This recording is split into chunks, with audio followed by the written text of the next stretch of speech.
Good day everyone, Seth for Duque from AMD Wheels, and today mag-release tayo ng Honda City 1.5 RS and Platinum White Pearl. So yung kliyente natin, kung interested kayo ito. Ang maganda dito, maganda yung promo natin ngayon. So may mga zero down tayo and meron tayong mga low rate. So more or less yung kliyente natin dito, kung di ako nagkakamali na sa around 17,000 to 18,000 lang yung yung pinaka amortization niya. So sobrang mura. So kung gusto niyo, interested kayo, iwan ko yung number ko dito and chat nyo lang ako. So ngayon, check muna natin tong unit na to.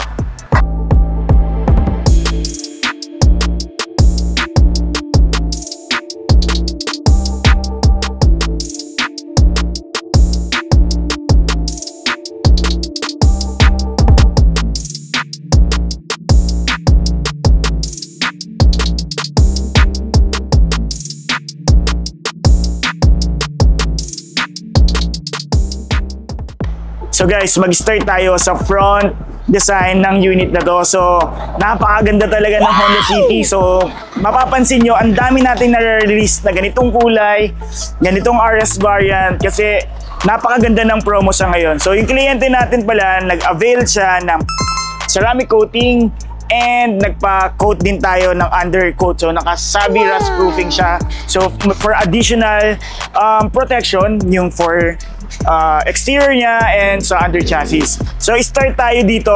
Syempre, ang Honda City natin is na meron siya, equipped siya ng Honda Sensing. So mamaya, i-discuss natin yung mga Honda Sensing na yan. And then yung engine niya is 1.5 liter iVTEC double overhead cam and CVT transmission. Ang maganda dito, meron tayong paddle shifter for the RS variant. So dito sa front design natin, naka glossy or piano black tayo, nag-grills with matte. And sa headlights natin, napakaganda kasi meron tayong auto headlights, auto high beam and low beam, LED 9DRL, high beam, low beam, and meron din tayong LED sa signal lights.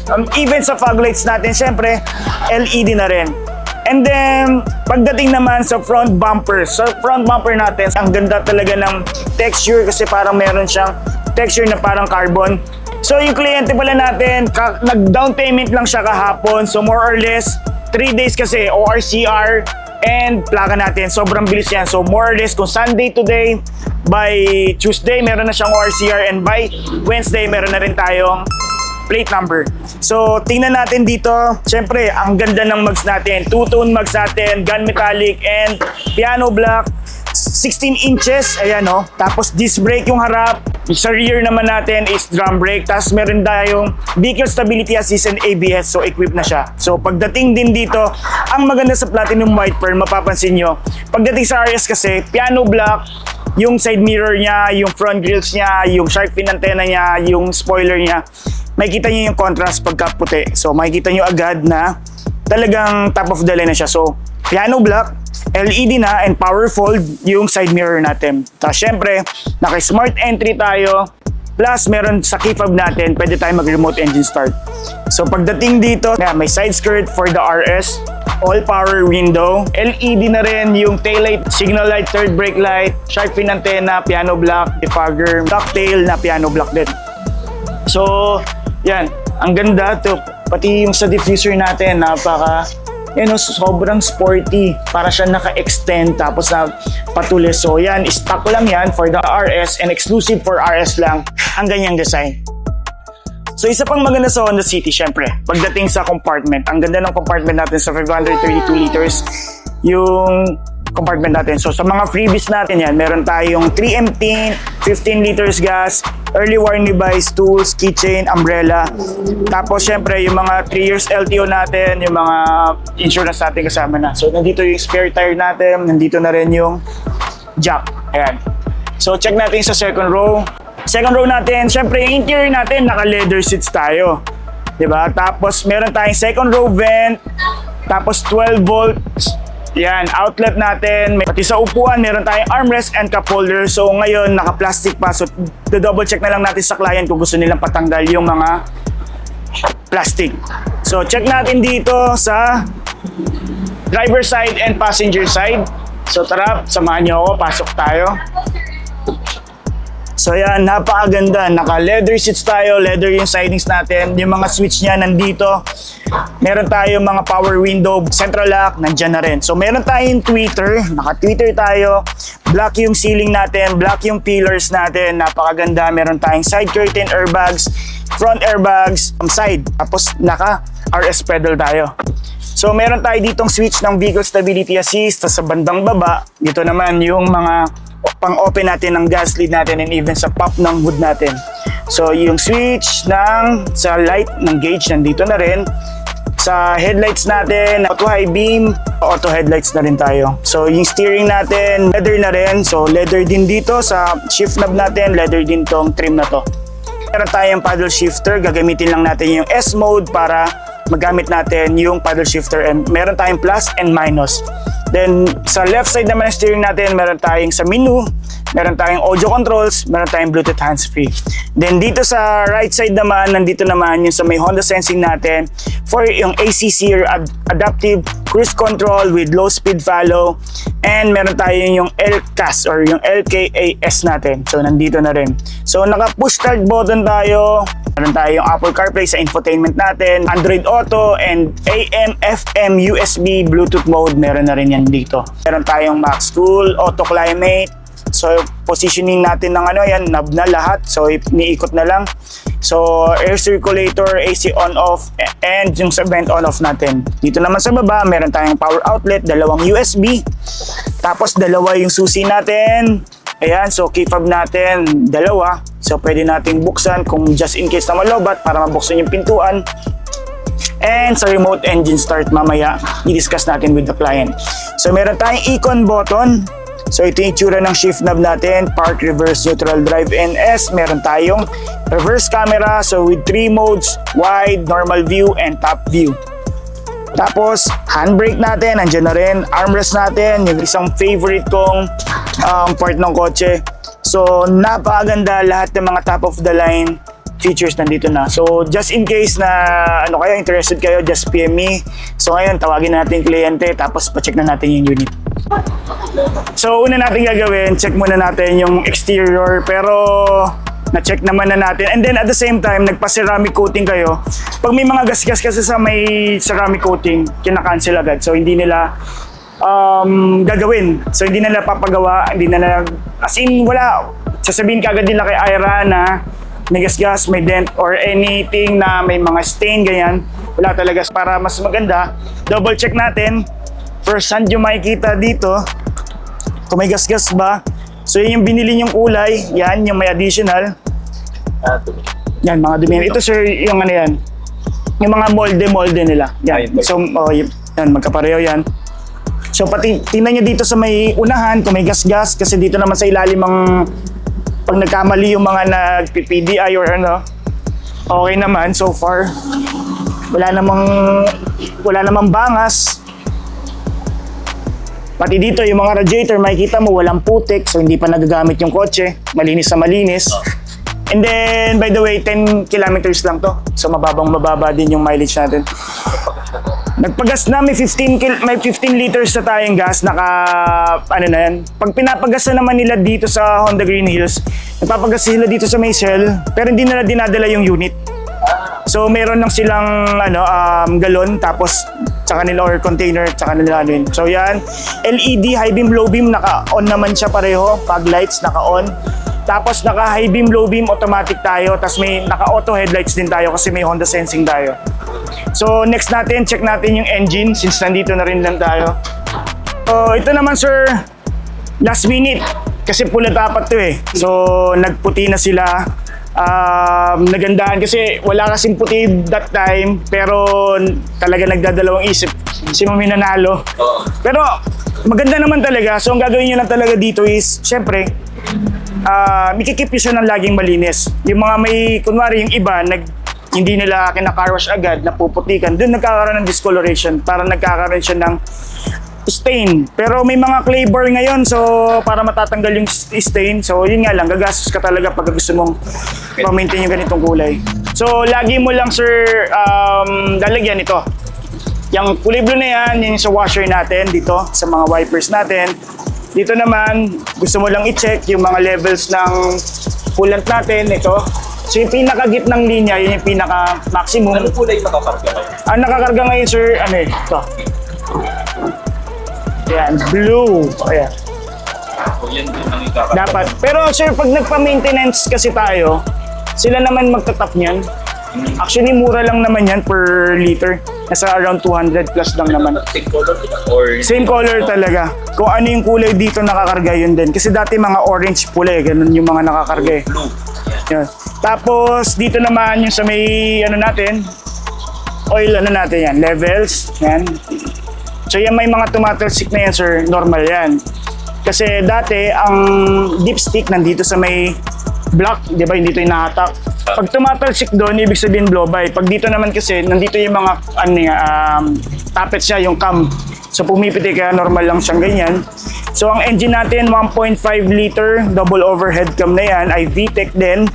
Tapos CVT transmission tayo, so doon mapapansin mo difference from the Civic mo sa dito. Kasi dati 4 speed lang, so ngayon naka CVT tayo pag nag paddle shifter ka up to 7 position. So mas magaan yung takbo, kaya napansin nyo no, nung tinest drive natin, sobrang gaan ng feeling, di ba? Kasi dahil sa CVT transmission niya. So dito yung sa brake fluid, 1SM yung battery natin, 1 year warranty to. Yung mga fuse box natin nandito na sa labas. Dati kasi yung mga ganitong model na sa loob. So ngayon nandito na sa labas. So just in case nawalan ka ng mga busina sa ilaw, nandito yan sir. Okay. Tapos yung iba naman, check mo lang yung code sa may manual para malaman mo kung saan. So ito yung computer box natin. Then pagdating sa PMS natin, first month or first 1,000 whichever comes first. So ibig sabihin wala ka pang 1,000 pero naka first month ka na, dali mo na sa kasa. Tapos next natin is every 10,000 or every 6 months whichever comes first din. Sa warranty naman natin, 3 years warranty tayo or 100,000 kilometers whichever comes first. Pwede tayo mag-extend warranty sir. May binibenta rin kasi kami dito extended warranty up to 5 years. So 2 taon dadagdag, nasa 13,000 lang yun. Ang maganda kasi doon parang insurance siya. So pag may nasira, wala kang babayaran kahit piso. So covered yung engine, covered yung cooling system, yung aircon natin, under chassis, yung mga mechanism sa loob, kasama lahat. Yes, basta walang minodify at the same time dapat yung sa insurance kasi, ay sa PMS kasi natin sir, dapat susundin mo yun para hindi ma-void yung warranty. Pero kung talagang magpi-PMS ka dito sa dealer, maganda sa'yo yun, mag-extended warranty ka. Para by, kunwari, 4th year mo, 5th year mo, magkaroon tayo ng problema. So wala kang gagastusin kahit piso. Paano siya mabuboid sa warranty? Kunwari, before lang na kunwari, 27 ang PMS ko. Kunwari, days lang. Okay lang yun sir. Okay lang. Oo, acceptable naman yun. Pag kailan siya hindi acceptable? Pag ano sir, pag ilang buwan na siguro or ano, or kunwari, yung iba naman kunwari, hindi pa nakakapag-PMS, mag-claim na ng warranty. Kaya mahalos mag-iisang taon na, hindi na gano'n, hindi nakakapag-PMS. Pero yung linggo lang, araw lang sir, acceptable naman yun. Pero pag buwan na, sobrang tagal na yun. Kasi yan sir, bigla ka nag-claim pati, yun. Hindi siya mabovoid yung warranty mo. Tapos syempre, isa pa yun, pag hindi ka sa kasa nagpagawa. So kunwari, nagpa-change oil ka sa Shell, ganyan. So mabovoid yung warranty mo. Tapos at the same time, nagkaroon ka ng mga modification, nagpapalit ka ng mags, nagmalaki ka ng mags, like 17 inches ka, yung under chassis mo mabovoid yan. Nagpakabit ka ng busina sa labas, electrical mo mabovoid yan. May pinagawa ka sa head unit mo na yung mga iba, pwede i-Netflix, mag-phone mirroring habang nagda-drive, yun, mabovoid yung warranty mo. So yung mga ganun, mabovoid yung warranty mo. Pero yung mga accessories lang ng mga dinidikit, like yung mga Dashcam.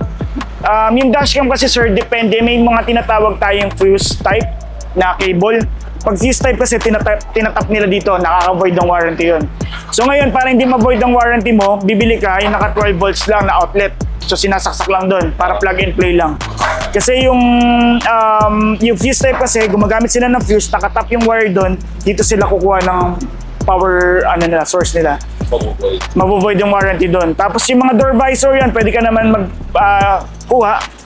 Tapos yung iba naman, mga kliyente ko, yung mga tip lang ng tambucho, yung mga pipe lang, yun pwede yun, pero wag ka lang magpo-full exhaust.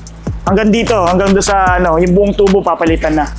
Sanay naman ako sa stock. Stock okay lang naman. Ito na, pogi na nga yun, no? Malaking talon na nga doon sa Civic eh. Sobrang layo na, di ba? So yan yung mags natin, 16 inches. So front disc brake yung harap natin, drum brake yung likod. Tapos meron tayong vehicle stability assist, tapos ABS. Yung mga yon wala pa sa mga dating unit.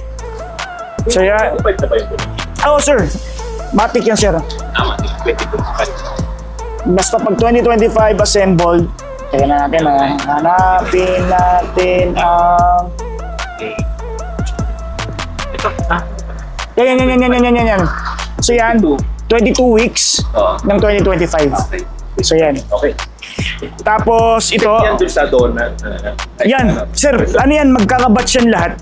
Lahat yan, as in lahat ng gulong mo, pati yung reserva mo, ganyan yan. Same batch yan. So, sa supplier naman yan sa ibang bansa. Pag kinabit yan, isa yan sa indication pagka 2024 yan. Kasi 2024 lumabas yung 2025 year model. Pagka 2024 yung manufacturing date niya, ibig sabihin, inassemble siya ng 2024. Baka hindi lang nabenta last year, di ba? Mga ganun. Yan, set na yan, 2025 yan buo. So, may naka-side skirt tayo. Itong tubig na to sa aircon yan. Tapos, may power side mirror na tayo, powerful. Tapos, integrated na yung signal lights natin, LED na rin siya.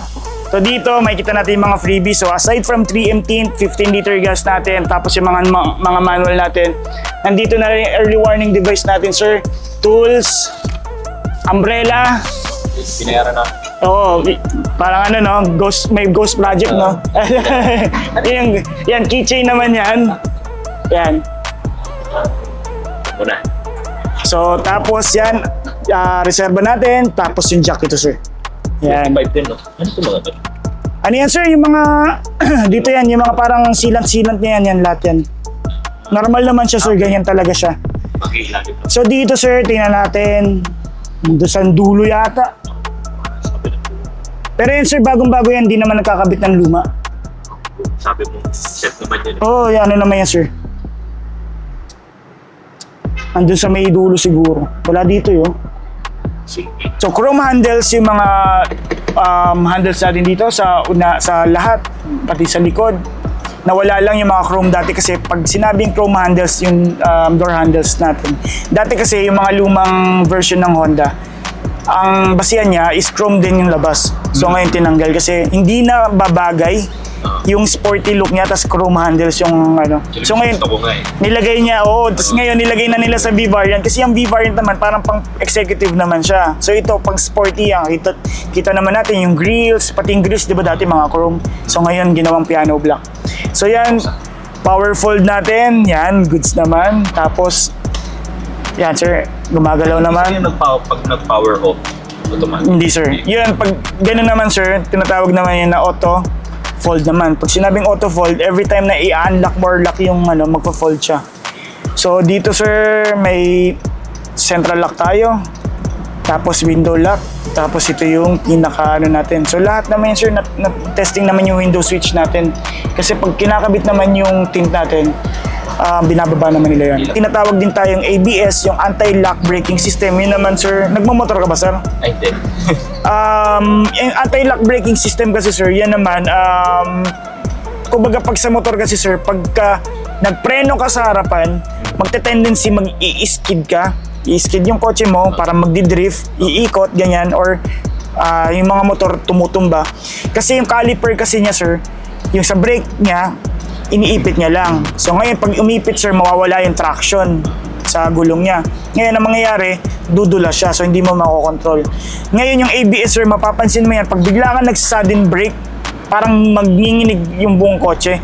Kasi bakit siya nguminginig? Ang vibration na yun sir, nagmumula yun sir sa brake caliper natin kasi nag-close open siya. Okay. So mararamdam, yes sir, para yung gulong umiikot pa rin, so may traction pa rin siya sa kalsada. So para hindi ka yung mag-i-skid, yung mga umiikot yung kotse, maglulus yung mga ganun sir. So yung ABS natin, laging din siya naka-on. So dito sir, yung pag-open ng gas lid natin, tapos yung hood natin nandito naman. Tapos yan, yung pati yung tapakan natin, naka-RS pedal na siya, yung dati bibili ka pa. So ngayon, stock na yan. So hindi yan madaling matanggal. talagang ano na yan. And then at the same time, ano siya, sporty tignan. So dito naman, ito yung upuan, na-adjust naman. So up and down. Yan, meron tayo ditong lever. Dalawang lever yan. Driver side lang, sir. Ang driver kasi kaya na-adjust to, sir, yung height para yung driving experience mo. Kasi minsan meron mga driver na maliliit, gusto nilang makita yung hood. Tayo naman, sir, pag nagdodrive, kahit di naman natin kailangan yan, para personalize yung driving experience natin. At the same time, itong steering wheel natin, telescopic and tilt yan. Dito yung pag-open mo, sir, baba mo lang, yan. So, nakahatak siya, up and down. So, para talagang magiging personalize yung upo mo. So, tayo naman, since yung height naman natin di nagkakalayo, talagang malayong ganyan lang.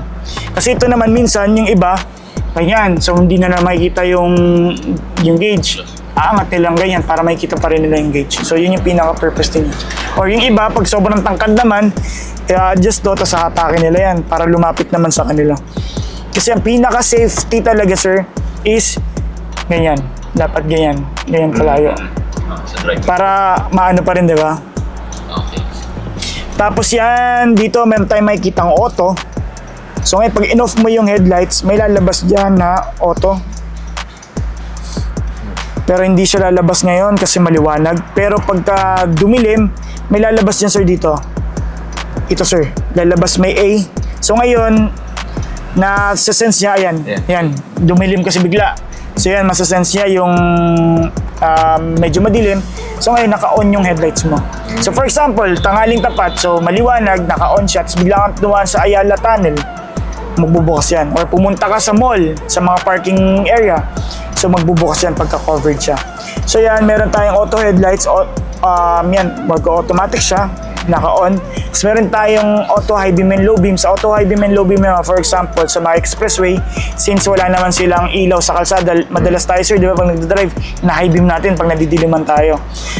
So, since nag-high beam tayo, ang mangyayari, sir, pagka meron kang nakasalubong, dapat courtesy, bababa mo yan, di ba?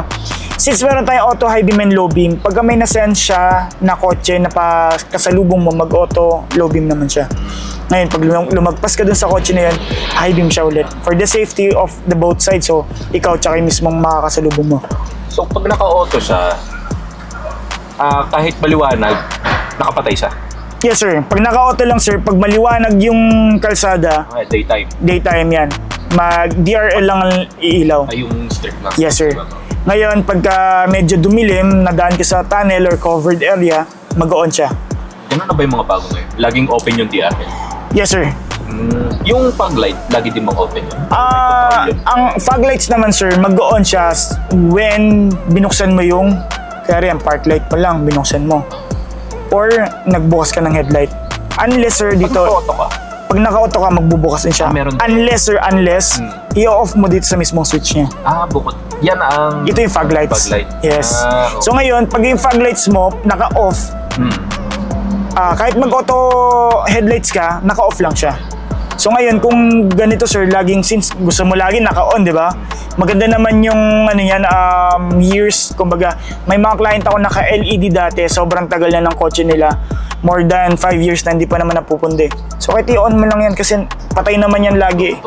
So nag-automatic naman. Pero kung ganito kunwari, yan, makulimlim lang, tapos mag-auto headlights ka, gusto mo lang patayin, pwede mong i-off mo lang ganyan, sir. So lalabas yan off. So yan, off na yan all the way. Unless bubuksan mo siya ulit, mag-auto high beam na siya ulit. So pag naka-off, yan. Babalik pag in-off? Yes, sir, babalik yan ganyan. So ito na lang yung cluster yung titignan ko. Yes, titignan mo na lang pag umilaw. So next natin, sir, paddle shifter. Sa paddle shifter, pwede ka mag-manual transmission. So para kang F1 racer, di ba? Yan. So mag-S mode ka lang, sir, S. So sa indicator ng shift knob natin, sa shifting yan, may S. Naka-sport mode ka, pipindutin mo lang dito. M1, so ibig sabihin naka first gear ka. Up to 7 position, up ka lang dito. So ngayon, pag nag-over reverb ka na, nag-automatic naman na siya. So hindi siya yung parang masisira yung engine mo na bababad mo lang sa first gear, second gear, ganyan. So pag na-sense niya na medyo mataas yung RPM mo, hindi ka nagpapalit, mag-shift siya sa third gear or fourth gear. Ano mag-automatic na? Mag-automatic na siya ulit. So ito, sir, testingin mo. Ito naman, safe naman siya from the Habang tumatakbo ka, pindutin lang yung shift knob, baba mo lang. Yan, maganda yan para ma-experience mo din kasi iba yung takbo ng S. Sa D, hindi natin na-try yun nun eh. Ibang-iba sir yung takbo. Pero kaya naman ng D. Pero yung D kasi, yung drive mode natin yung standard, hindi natin magagamit yung paddle shifter. So home natin, sir, dito yung may bilog na yan. Yun sa Honda Sensing natin, safety support, road departure mitigation, yun yung sa keeping assist natin, lane keeping assist natin. So, yung lane dito? Dito sir, up and down lang. Yung scroll. So kaya home, up and down dito sa scroll. Tapos ang enter niya, ipipindutin mo lang sir, pupush mo lang.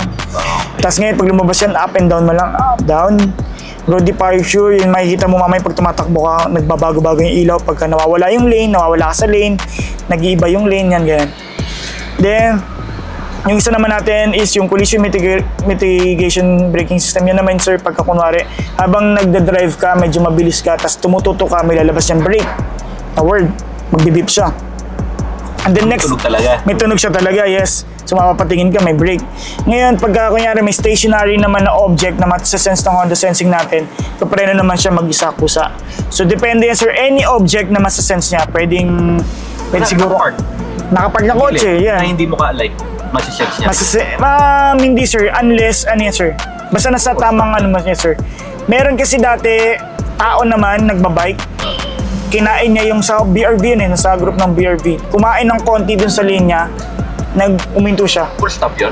Magpo-full stop siya. So, next natin sir, ito ang Bluetooth hands-free. Kailangan mo lang connect sa Bluetooth, tapos pwede kang sumagot ng tawag. Tapos yan, kung may mga Siri, voice command, ito naman pipindutin mo sir. So next Long press lang ba yan? Yes sir. Hold lang. Tapos ito hold lang sir. So depende sa ano kasi pero ito hold yan parang depende sa command ng phone mo din eh. Tapos ito naman sir yung adaptive cruise control with low speed follow. Ito naman sir para i-activate mo siya, pindutin mo to. So lalabas dun sa taas. So paglabas niya dyan sa taas sir, minimum of 40 km/h, mag-stay ka lang ng 5 seconds. Bitaw ka ng preno mo.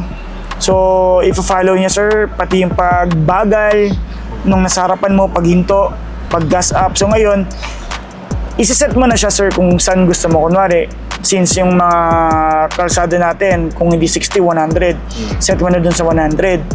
Tapos pag set mo, bitaw ka na. Pag huminto, nag-slow down yung nasa harapan mo, slow down din siya, hinto din siya. Pwede mong itry yan sa EDSA ngayon mamaya. May kita mo, tapos papreno din siya. So ngayon, ito naman, yung linya na yan, yung linya na yan naman yung distance mo, safety distance dun sa harapan mo. So yan, mas maganda yung ganyan kalayo para may, kasi malamang yan, pagka tinesting mo yan, ano kaya sa preno naka-adjust eh. Ngayon, ma-feel mo yan, biglang parang babagal, magpapreno. Pero yan, adaptive cruise control sir, magka-cancel yan pag tumapa ka ng preno tsaka gasolina. Or nag-cancel ka dito. So, laging open din yan na nakikita mo yung bar pag malapit. Hindi, ito ngayon sir, ano yan, i-adjust mo na siya. Pero kunwari kung lagi mong gusto mong ganito lagi, yung mahaba, yung malayo lagi, ganyan siya lagi, yung settings niya. Tapos mawawala na siya? Sa mawawala na siya yan. So ito, naka-on lang siya. So ngayon kung ayaw mong mag-ACC, off mo lang na ganyan. So ngayon ito naman yung lane keeping assist natin, lalabas naman dito sa may kabilang side. Yan naman yung may torque, yung hindi ka makakaliko. Pagka may nasasense siya kasi yung linya, di ba? So i-keep niya lang ikaw dun sa may gitna ng lane, so hindi ka makakaliko basta-basta. So para makaliko ka, mag-signal lights ka. Para i-allow ka niya maka-change ng lane. Pero yun talaga, di ba? Dapat mag-signal lights ka talaga bago ka lumipat. So ngayon ito namang rest na to sir, plus and minus. Yan naman kunwari, nag-40 ka muna. Gusto mong bumilis, plus mo. Plus ka, so bibilis siya, makikita mo, adjust dito. Minus, babagal ka. So yan, three ways to cancel yung adaptive cruise control natin. Cancel, preno, gasolina. So basta ito, tatandaan mo dito sir, mag-i-stay ka sa isang speed. Kung 60, stay ka ng 5 seconds. Pag bilang mo ng 5 seconds, pag bitaw mo, nag-i-stay na siya. Pag nag-stay siya ng 16 na nakabitaw ka sa gasolina, ibig sabihin naka-activate na siya. So ngayon ito, yung sa wipers natin, so hindi ko na ano yan, alam naman na natin sir. Sa push start naman, alam mo na yun sir, sa pag-test drive, tapak preno, push. So ngayon, dito naman, yung sa radio natin, testingin natin sir, connect ka sir. Sige na lang. Yan, so hindi lahat ng Mirroring. So, ano yung mga app niya? Actually sir, hindi lahat ng app natin. So kung ano yung mga kailangan lang and safe sa paggamit ng kotse, yan lang sir. So katulad yan, Google, Spotify, Waze, dyan. So, lalabas na dito. Yes, yun nga lang, phone, voice lang siya, audio lang siya. So ngayon, pindutin mo lang dito sir, pag gusto mo mag-home, Spotify. Anong gusto mong patugtugin, ma'am? Yan.